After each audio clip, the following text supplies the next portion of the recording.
I've decided to split the $5 million between my mom and me. This decision came right after my dad's funeral. Bob, who had looked through the inheritance papers without asking, said to me, "Elena, don't be greedy." At that moment, I thought to myself, finally, I can quit my job and be thankful for the old man. But then Bob called him a doddering old man. I couldn't help but blurt out, "Are you talking about my dad?" while ignoring my shock. Bob and my mother-in-law were already excitedly talking about buying a new car and going shopping. With everything going on, I couldn't hold back my emotions any longer. I was about to burst, on top of all the housework, asking for money, and then them insulting my dad. I just couldn't live with Bob and my mother-in-law anymore. Holding back my anger, I forced a smile and said, "Sure, feel free to use the money as you and my mother-in-law see fit." I am Elena Anaya, a 40-year-old housewife working with my husband. My parents, both doctors, ran a well-known clinic in our hometown. As their only child, I was deeply loved. After finishing Commonwealth School, I got a job at a big pharmaceutical company. Though my parents wished I had become a doctor, they supported my choice. 12 years ago, my mother died in an accident, leaving me and my father heartbroken. During that tough time, Bob, who was then my boyfriend, supported me. We met through a friend and got engaged 4 years after my mom's death. Bob worked in the food and beverage sector and earned less than me, but I believed we could face any challenge and be happy together. My dad was very happy for us. When I told my dad about our engagement, he said, "I've heard how Bob has supported you, Elena. Thank you so much. Please continue to take care of her." Bob stood up straight and promised in front of my dad, "I will make her happy." Standing next to Bob, I felt truly happy. The next week, we went to Bob's family home to announce our marriage. His mother, who wore a lot of makeup and was divorced from Bob's father, looked me over critically. "Marriage, huh? You're Bob's choice. Isn't she a bit plain for you? And she's older, right? Wouldn't a younger and prettier girl be better for you?" Bob quickly replied, "Mom, you know M Pharmaceuticals, right? Elena works there. Her father is a doctor and runs his own practice." I expected Bob to talk about my personality, but instead, he talked about my job and my dad's status. Hearing this, his mother's attitude changed. "Oh, Bob, you should have mentioned these important things earlier. That changes everything. I happily approve of the marriage. Nice to meet you, Elena." "Thank you." After getting approval from Bob's mother, Bob was very happy. However, I felt uneasy even though everything was going smoothly with our plans to get married. When we were about to register our marriage, my dad, who is a doctor and real estate investor, gave me an apartment in a luxury building in San Diego City as a wedding gift. I told Bob, "Dad has given me this apartment as a wedding gift, but it's our new home. Let's live here happily and peacefully together." Bob smiled, and we started our married life. However, after getting married, I realized something unsettling. Bob, who had lived with his parents until then, was almost incapable of doing household chores. He couldn't cook, didn't know how to use the washing machine, and showed no interest in learning. He would leave his garbage scattered around, not bothering to clean up. While I wanted us to share household responsibilities, Bob's careless attitude increased my frustration. In the first year of our marriage, I managed all the household responsibilities, even though I had some complaints and since we were still in the honeymoon phase. But with the exhaustion from work and the struggle to keep up with chores, I reached my limit in our second year. I decided it was time to have a serious talk with Bob about sharing household duties. I bravely shared my unhappiness with Bob, but to my disappointment, he responded without any appreciation or thought, saying, "I'm tired from work too. You're much better at chores than I am, right? It's better if you do them since I'm not good at it." Just like that, Bob hardly helped with the chores, and I continued to handle most of our household duties. But that wasn't the only issue.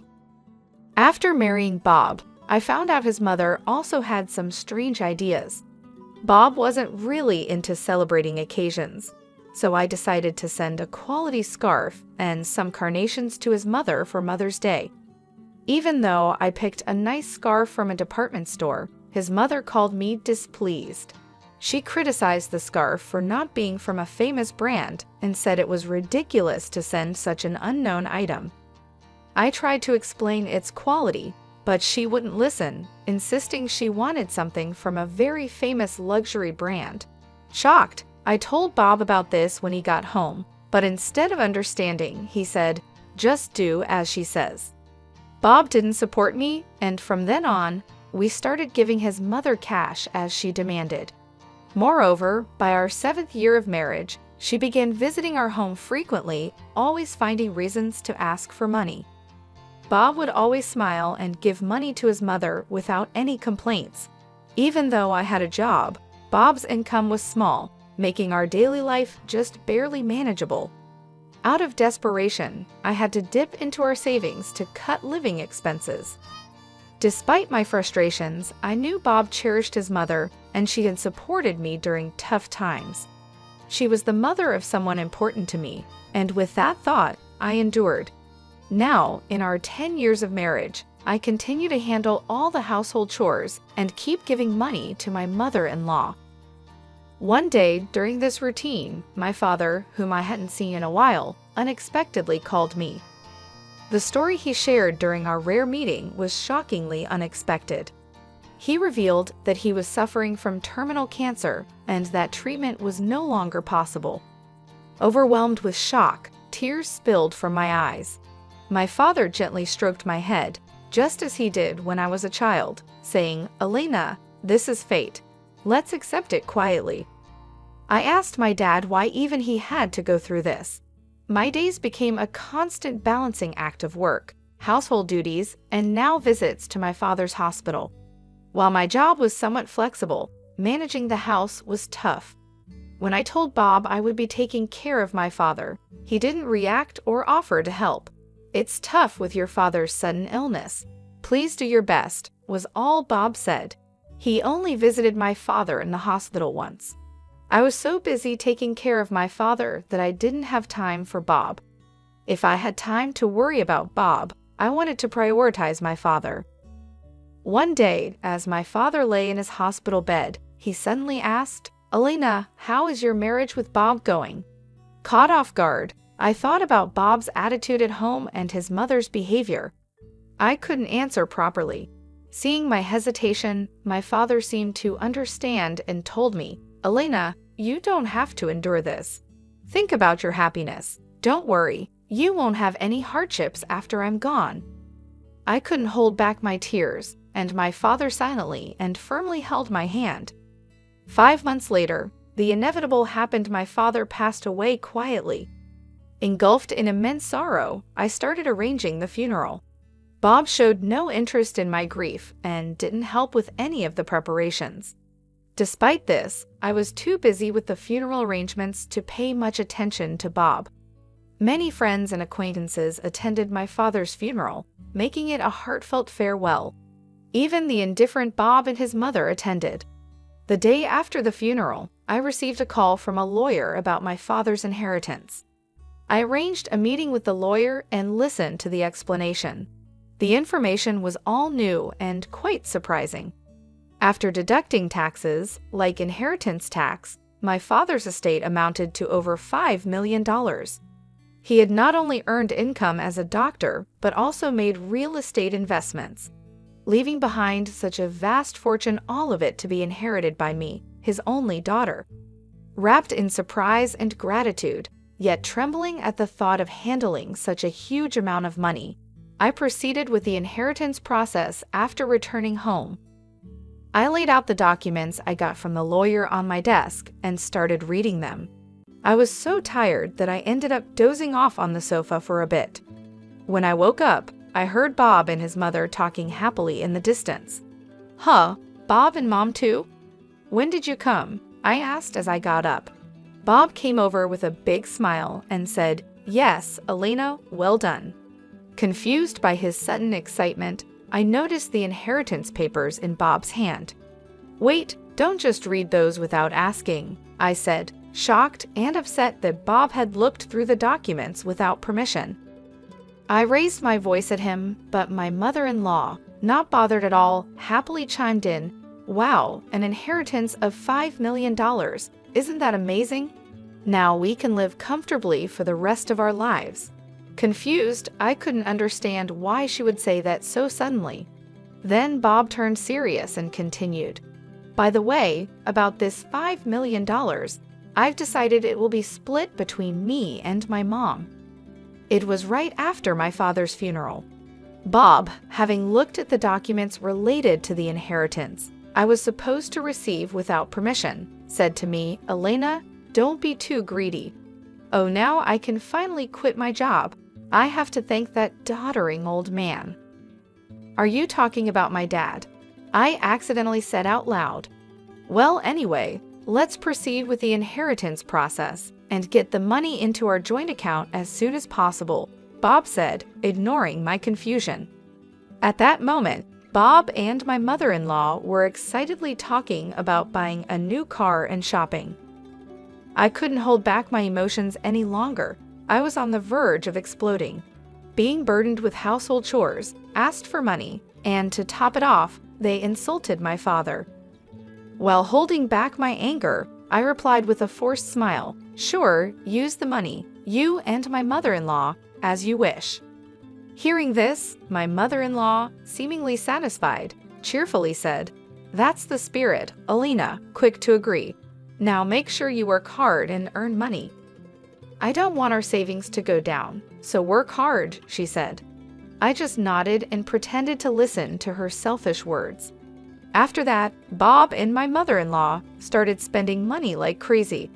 Bob quit his job quickly, and my mother-in-law practically moved in with us, staying at our house all the time. They would leave in the morning and come back with expensive brand items.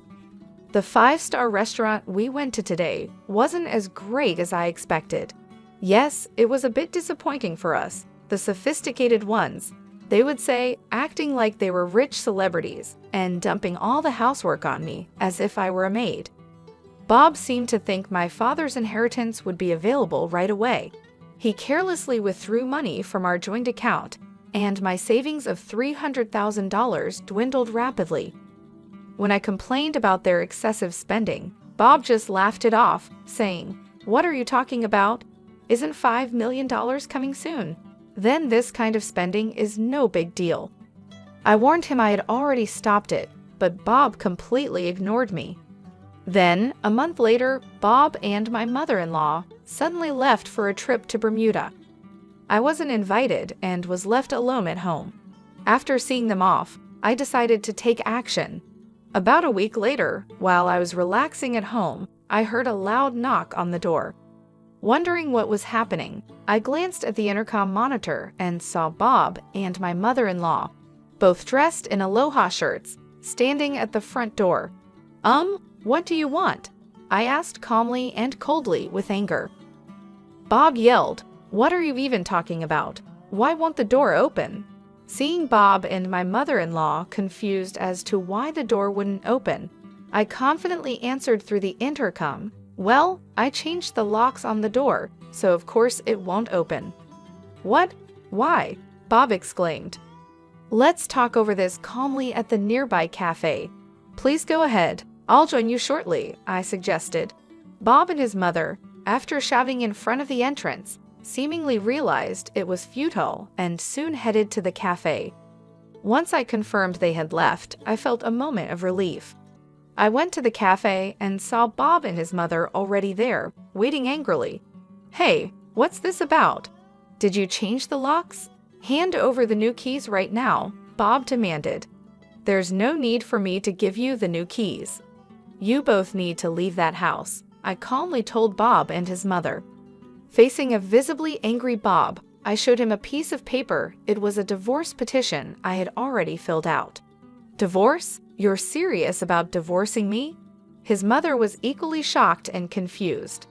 "Elena, why has it come to this?" I spoke quietly to the two of them, who were panicking and flustered. "With the way you've been spending money every day, Are you sure your finances are okay? What money? Of course, it's fine, Bob snapped back, spitting as he spoke. Your father's inheritance is coming, right? There should still be over $100,000 in our joint account. Look, I'll show you right now. Saying this, Bob took out his smartphone and opened the banking app to check the account. Suddenly, his expression changed. What? What's this? Why is the money gone? It was there just the other day, Bob exclaimed. Hearing Bob's words, his mother also hurriedly looked at her phone, her face showing confusion. I revealed the truth to them as they were panicking, not understanding the situation.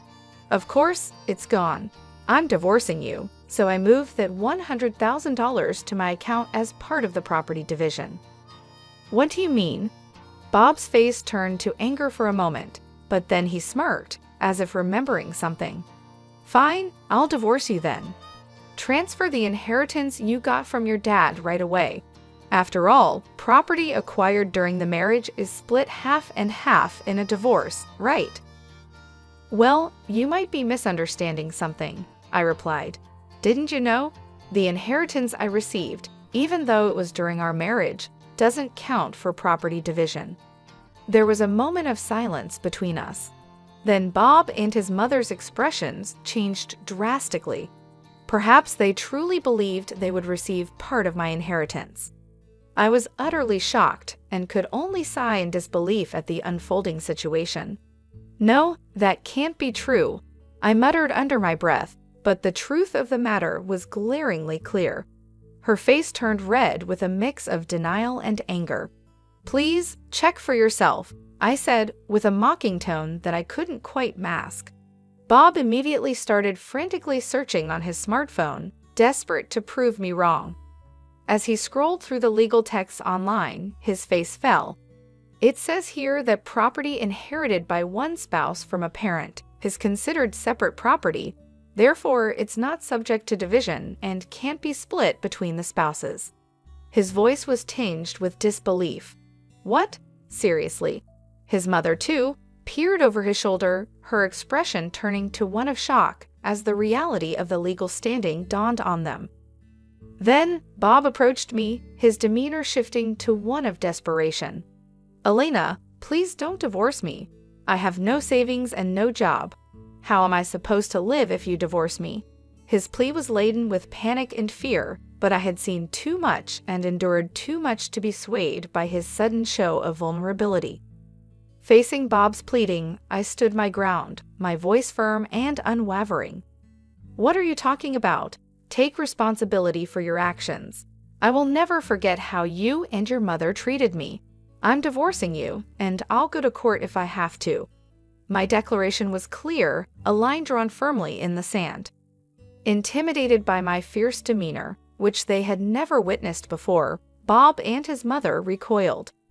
They shrunk back in fear, whimpering softly. As they stood there, dejected and defeated, I knew I had finally taken a stand. The weight of my decision was heavy but necessary, as I sought to reclaim my dignity and future from the ruins of a marriage that had veered so far off the path I had once envisioned. After walking out of the cafe, the divorce proceedings between Bob and I proceeded without major obstacles. The $100,000 I had shifted from our joint account was acknowledged as part of the division of our marital assets. Over time, I managed to legally compel Bob and his mother to vacate my house. This was a relief as Bob, having already squandered the money from our marital division, found himself in a precarious financial state. He was penniless and increasingly overwhelmed with a mountain of bills, stemming from lavish expenditures on their overseas trip and various other expenses charged to his credit cards. As Bob's financial troubles escalated, he sank deeper into debt. Both he and his mother were forced to take on additional loans just to keep up with their mounting bills. Eventually, they moved into a rundown apartment, a stark departure from their previous luxurious lifestyle. They now find themselves working exhaustively every day to manage their debts, a situation that has been a profound and shocking adjustment for both. Meanwhile, I took decisive steps to move forward with my life. I sold the condo that I once shared with Bob, a place full of mixed memories, and moved into the apartment that had belonged to my late father. This move was not just a change of scenery, it was a step towards reclaiming my independence and starting afresh on my own terms. In this new chapter of my life, I continued my work as before, maintaining the same job that had always given me a sense of stability and purpose. However, with the inheritance I received from my father, my financial situation became significantly more comfortable. This financial security has allowed me to live without the constant stress of monetary concerns that once plagued my marriage with Bob. Living in my father's apartment has brought a new sense of peace and continuity to my life. Every day, I wake up with a heart full of gratitude for the man who not only raised me with love, but also ensured that I would be secure after he was gone. This gratitude has inspired me to approach life with a renewed sense of purpose and determination. With the lessons learned from my troubled marriage, I am now more committed than ever to protecting my happiness and well-being. I've come to realize the importance of being surrounded by people who support and uplift me, rather than those who seek to take advantage. As I move forward, I am determined to cherish and make the most out of every moment, focusing on personal growth and happiness. As the days pass, I find myself more at ease, enjoying a life that is not just about survival, but about thriving. My days are spent peacefully, indulging in small joys, and planning for a future that I now look forward to with optimism and excitement. The stark contrast between my life now and the life I shared with Bob serves as a constant reminder of how far I've come and how much I've achieved on my own.